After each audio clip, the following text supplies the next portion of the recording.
సుగ్రీవుని ఆజ్ఞానుసారం అంగదుని నాయకత్వంన బయలుదేరిన వానర బృందంలో హనుమంతుడు, జాంబవంతుడు, నీలుడు, సహోత్రి, గజుడు, గవయుడు, సుషేనుడు మొదలగు వాళ్లతో కలిసి సీతను వెతకడం కోసం దక్షిణం వైపు వెళ్తారు.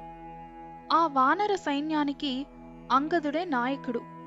అయినా సుగ్రీవుడు హనుమంతుణ్ణి పిలిచి, వానరోత్తమ, నీటిలో, నిప్పులో, నింగిలో, నిర్జన ప్రదేశంలో నీకు ఎలాంటి ఇబ్బంది కలగదని నాకు తెలుసు.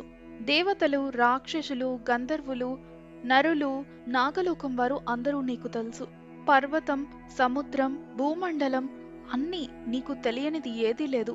బలంలో, వేగంలో, తేజంలో నీవు నీ తండ్రి వాయుదేవుడితో సమానుడవు. కనుక హనుమ, ఒక్క విషయం విను.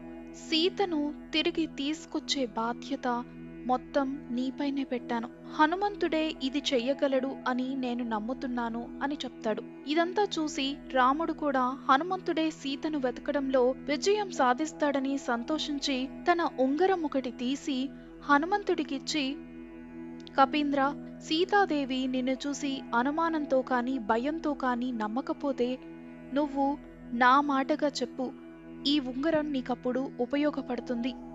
రాముడు ఇది ఇచ్చాడు అని సీతాదేవికి చూపించు అని చెప్తాడు. ఆంజనేయుడు ఆ ఉంగరం తీసుకుని రాముడికి నమస్కరిస్తాడు. సీత జాడ తెలుసుకుని వచ్చుటకు సుగ్రీవుడు వారికొక 1 నెల రోజులు గడువు ఇస్తాడు. ఇక వీళ్ళందరూ సుగ్రీవుని సూచనల ప్రకారం హనుమంతుడు సీతకై వింధ్య పర్వత ప్రాంతంలో వెతుకుతారు. అప్పుడు మార్గశిర మాసం ప్రారంభమై ఉంటుంది. కండువ మహర్షి ఆశ్రమ ప్రాంతంలో భీకరాకారుడైన రాక్షసుడొకడు వానరులను మింగేస్తూ ఉంటాడు. అతడిని అంగదుడు చంపేస్తాడు. అప్పుడే వాళ్లకొక బిలం కనిపిస్తుంది. కాని అందులోకి వెళ్లడానికి వానర సైన్యం మొత్తం భయపడుతూ ఉంటారు.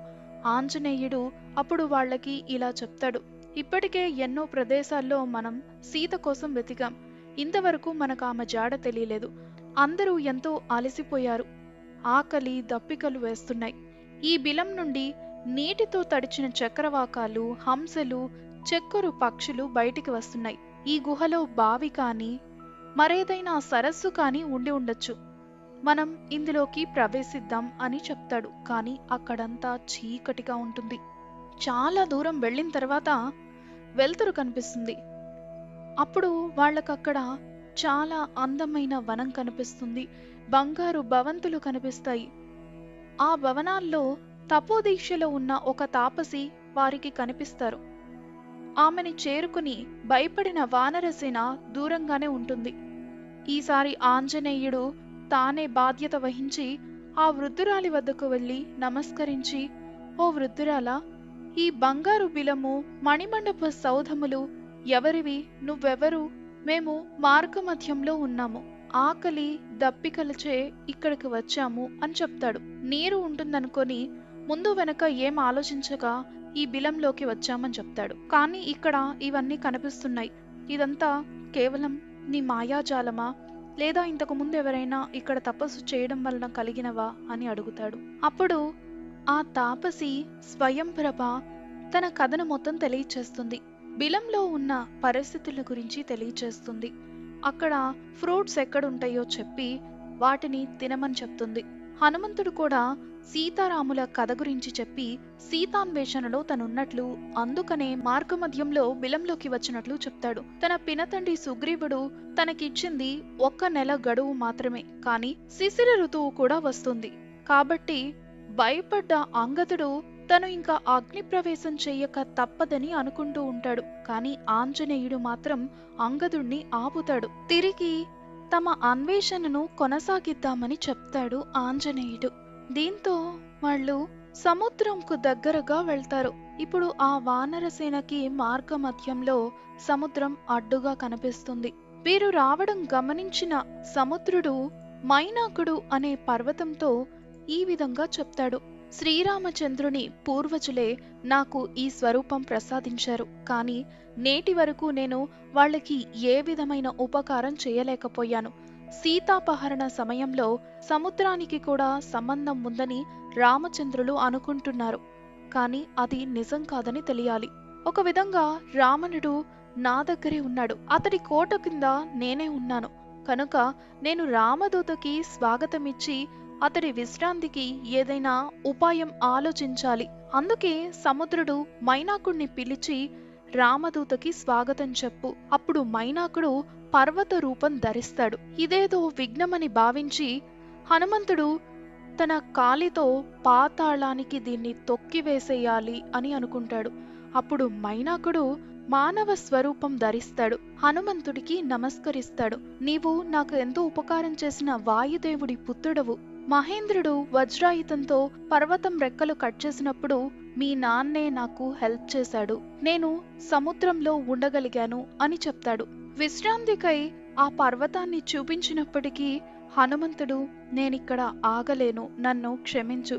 ఇప్పుడు నేను ఒక కార్యం మీద వెళ్తున్నాను, నేనిక్కడ ఆగితే ఆ పని ఆగిపోతుంది అని చెప్పి మరింత వేగంతో ముందుకు వెళ్తారు.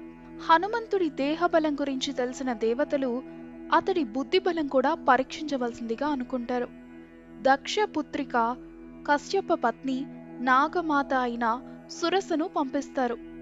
ఆమె వచ్చి హనుమంతుడి దారి మధ్యలో నిలిచి, దేవుడి కృప వలన ఈరోజు నాకు ఆహారం దొరికింది, నేను నిన్ను హాయిగా తింటాను అని అంటుంది. నేను రాముడి పని మీద వెళ్తున్నాను, ఈ కార్యం పూర్తి చేసుకుని వచ్చి నీకు ఆహారం అవుతాను అని చెప్తాడు. నేను మృత్యువుకి భయపడ్నని హనుమంతుడు ఎంత చెప్పినా సురస వినలేదు. ఆమె అతన్ని మింగేయాలని నోరు తెరుస్తుంది. ఆమె తెరిచిన దానికి రెట్టింపుగా హనుమంతుడు తన శరీరమును పెంచుతాడు. ఆమె అంతకు 100 రెట్లు తన నోరు పెంచేసరికి అతడు చాలా చిన్నగా మారిపోయి నోట్లో నుండి వెళ్లి ముక్కులో నుండి బయటకొచ్చేస్తాడు. హనుమంతుడి తెలివికి సురస సంతోషిస్తుంది. అతను తలపెట్టిన పని త్వరగానే నెరవేరుతుందని ఆశీర్వదించి మాయమైపోతుంది. రాహువు తల్లి సింహిక. ఆమె సముద్రంలోనే ఉంటుంది. సముద్రంపై ఎగిరే జీవుల ఛాయ సముద్రంపై పడగానే ఆ ఛాయని గ్రహించి ఉపరితల జీవాలను కిందకి లాగి సంహరిస్తూ ఉంటుంది. ఈ విధంగా చాలా మంది చనిపోయారు. హనుమంతుని విషయంలో కూడా ఆమె అదే పని ప్రారంభించింది. తను వెళ్లే దారికి ఆటంకం కలగడంతో హనుమంతుడు కిందకు చూసి ఆ రాక్షసిని గమనిస్తాడు. అప్పుడు హనుమంతుడు ఒకే ఒక్క గుద్దుతో ఆమెను యమలోకానికి పంపించేస్తాడు. ఇక అప్పుడు నిర్విఘ్నంగా సముద్ర తీరం చేరుకుంటారు. అందమైన వనం, అక్కడ పచ్చడి చెట్లు, సువాసన వచ్చే పూలు, పక్షుల కిలకిల రాగాలు, తుమ్మెదల జుంకారాలు మొదలగు వాటితో పచ్చటి ప్రకృతి అంతా చాలా అందంగా చైతన్యవంతంగా ఉంది. కానీ హనుమంతుడు అవేమీ చూడట్లేదు. ఒకే ఒక్క గంతు వేసి ఒక పర్వత శిఖరం మీదకెక్కి కూర్చున్నాడు. అది శిబిరంగా ఏర్పరచుకున్నాడు. అక్కడే తీయటి నీళ్లు ఉన్నాయి. ఇంకా అక్కడి నుంచి చూస్తే లంక మొత్తం కనిపిస్తుంది అని అనుకొని అక్కడే శిబిరాన్ని ఏర్పాటు చేసుకుంటాడు హనుమంతుడు. అక్కడి నుండే లంకా నగరంలో అనేక విషయాలను అర్థం చేసుకుంటూ ఉంటాడు. అంత పెద్ద లంక గురించి తెలుసుకుని దాని ప్రత్యేక విధానాల గురించి వివరంగా అవగాహన చేసుకోవాలని అనుకుంటాడు. సీతాన్వేషణ అత్యంత ముఖ్యమైన పనిగా భావిస్తాడు. ఇంత విశాలమైన శరీరంతో లంకకు చేరి అక్కడ ఏకాగ్రతతో అన్ని విషయాలు తెలుసుకోవడం కష్టం. కాబట్టి అడిమా సిద్ధి అనే దాన్ని ప్రయోగించి చిన్న రూపంలోకి మారిపోతాడు. లంకా నగరం ప్రవేశ ద్వారం దగ్గరకు చేరతాడు. లంకా నగరానికి కాపలాగా ఉన్న లంకిణి సాయంత్రం టైంలో లంకలోకి ప్రవేశిస్తున్న ఆంజనేయుడిని చూస్తుంది. ఆమెకి డౌట్ వస్తుంది. ఆమె హనుమంతుణ్ణి సమీపించి గట్టిగా అడుగుతుంది, నువ్వు దొంగతనం చేయాలనుకుంటున్నావా అని ప్రశ్నిస్తుంది. దాంతో అతను కోపంతో ఆమెను గట్టిగా గుద్దుతాడు. ఆమె రక్తం కక్కుతూ నేల మీద పడి చనిపోతుంది. నేను నిన్ను గుర్తించాను, వానరుడు గుద్దితే నీకిలా కలుగుతుంది అని నాకు ఇంతకు ముందే బ్రహ్మదేవుడు చెప్పాడు. అదే సమయంలో రావణుడి అంతం కూడా దగ్గర పడిందని చెప్పాడు అంటూ లంకిణి కన్ను మూస్తుంది.